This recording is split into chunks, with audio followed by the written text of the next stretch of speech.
Are you watching your little shrimp struggle, maybe even finding them dead, and just feeling totally helpless? You've followed the advice online, you've spent money on a nice setup, but your shrimp are still dying, and you're probably starting to think this hobby is just not for you. Trust me, I've been there, and it's unbelievably frustrating. But what if I told you the reasons your shrimp are dying are often hiding in plain sight? And the fixes are actually pretty simple. In this video, I'm going to walk you through the most common mistakes that trip up almost every beginner and give you the exact step-by-step solutions to get things back on track. By the end of this, you'll be able to trade that frustration for confidence you need to build a thriving shrimp colony. The first and most common reason your shrimp are dying almost always comes down to your water.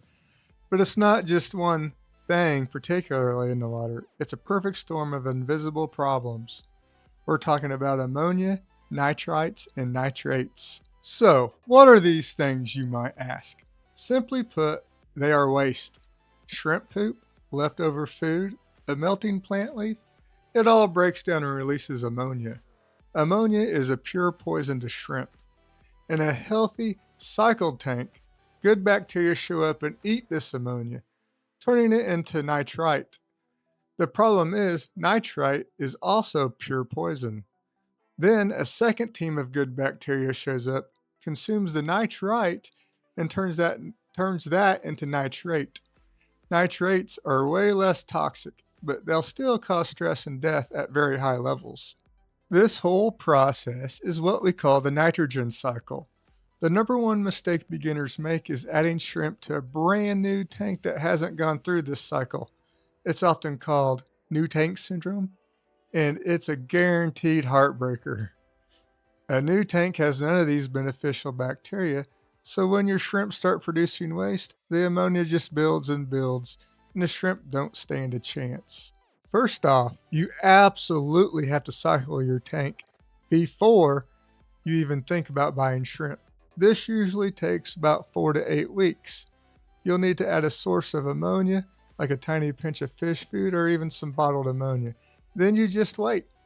Get a liquid test kit like the API Freshwater Master Test Kit so you can see what's happening. You'll watch the ammonia level spike, then fall as nitrites rise. Then nitrites will spike and fall as nitrates finally appear. Once you're testing zero ammonia, zero nitrites, and you'll have at least some nitrates, your tank is cycled and safe for shrimp. So if your shrimp are in a uncycled tank already, this is what you need to do. Go and get you some C-Chem Prime or Safe and dose immediately. This will neutralize the ammonia nitrites. Then you also want to get a bottle of C-Chem Stability. This stability is the beneficial bacteria in a bottle. Dose it, and then for the next few weeks, you're going to be on life support duty. You'll have to test your water daily and do 20 to 25% water change and add Safe or Prime anytime you even see a trace of ammonia or nitrite. This is going to be intensive, but it's the only way to keep your shrimp alive while the tank's bacteria colony gets established. All right, your tank is cycled and ready. You bring home your awesome new shrimp, float the bag for 15 minutes to match the temperature, and then you plop them in.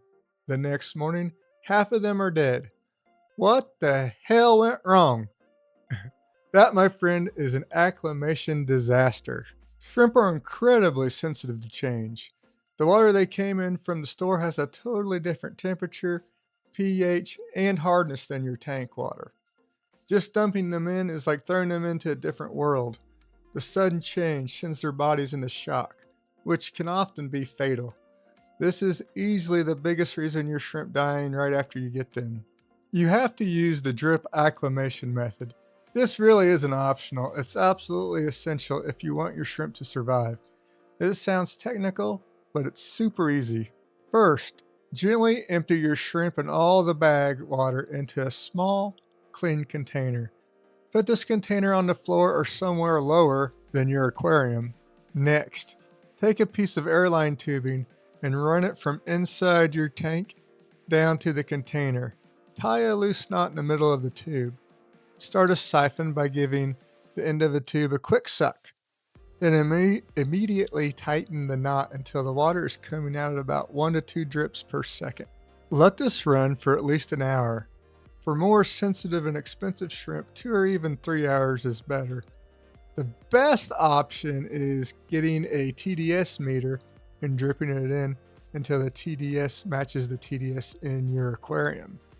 This slowly replaces the store water with your tank water, giving their bodies plenty of time to adjust without getting shocked.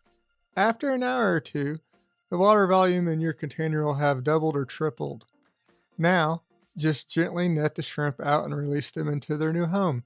Never, never, ever pour the acclimation water into your tank. It's full of waste and they could carry diseases from the store. You love your shrimp, right? So you want them to be happy and full. You drop in a nice chunk of food in the morning and maybe another at night. You're being a great shrimp parent, right? Right? No, you're probably killing them with kindness. Overfeeding is one of the biggest killers of shrimp in an already established tank. Here's why. Shrimp are tiny, and their stomachs are even tinier. They are natural-born grazers, happy to spend their entire day picking at invisible biofilm and algae. When you dump in a bunch of food, they can't possibly eat it all.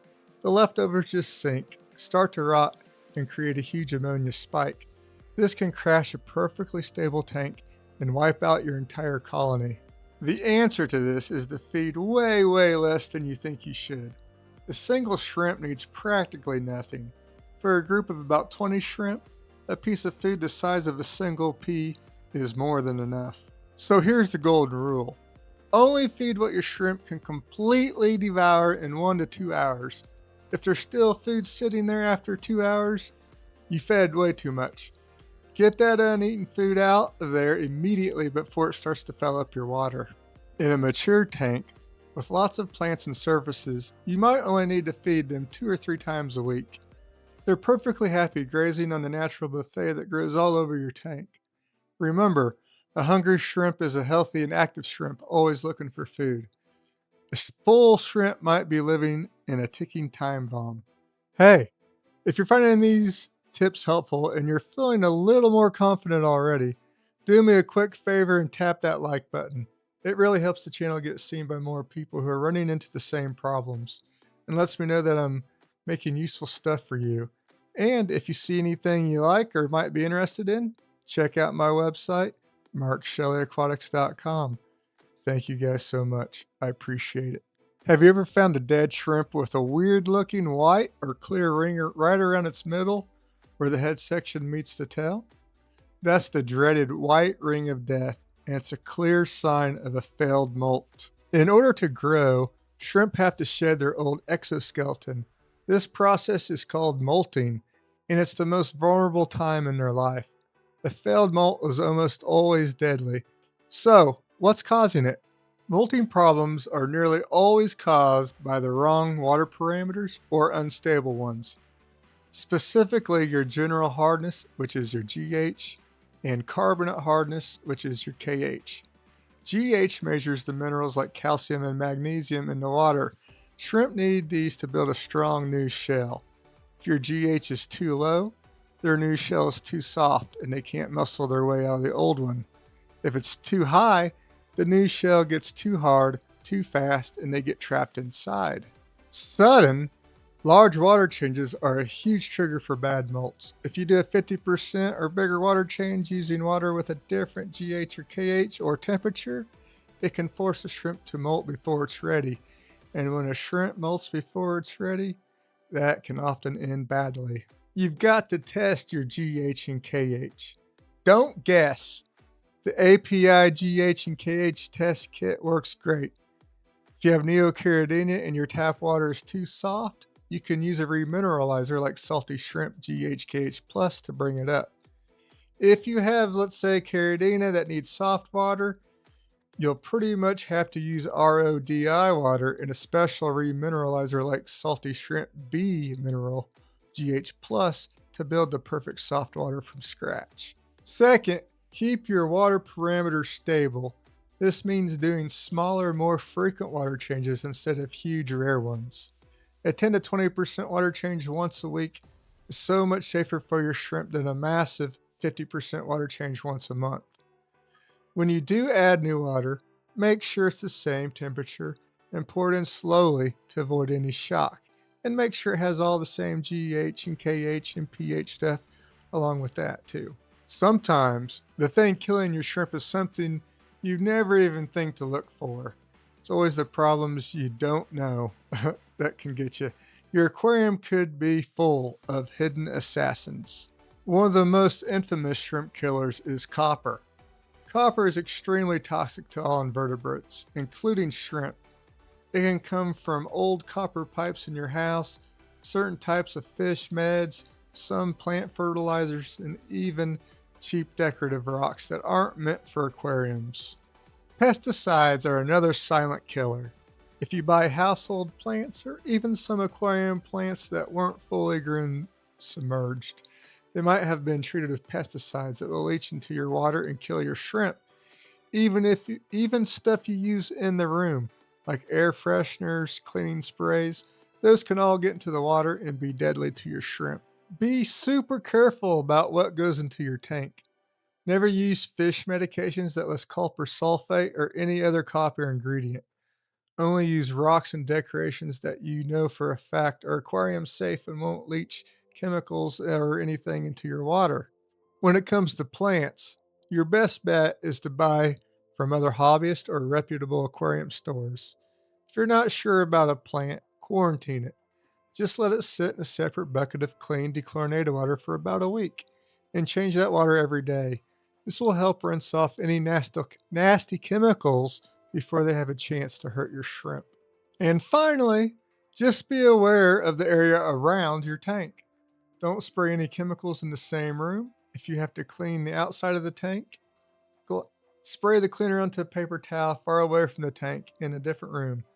Never spray directly onto the glass itself. So, to quickly recap, the biggest reasons your shrimp are dying are usually an uncycled tank, shocking them with improper acclimation, overfeeding, failed molts from unstable water, and hidden poisons like copper. But the good news is, you now have the solutions to fix every single one of these problems. And since you stuck around until the end, here's a quick bonus tip. Give them hiding places. A lot of people worry that if they add more hiding spots, they'll never see their shrimp. But it's actually quite the opposite. The more hiding places you provide, like dense mosses or little caves, the safer your shrimp will feel. And a shrimp that feels safe is a shrimp that will be out and about more. Show its best colors and be more likely to breed because it isn't stressed out. You can totally do this. Shrimp keeping has a bit of a learning curve, but it's one of the most rewarding parts of the aquarium hobby once you know the basics. Don't give up. Follow these steps. Be patient, and you'll have a beautiful, thriving colony before you know it. Now I have a question for you. What was the biggest mistake you made when you first started keeping shrimp? Let me know down in the comments. Sharing our experiences is the best way for all of us to learn and to get better at this. Thanks for watching, and I'll see you in the next one. Bye.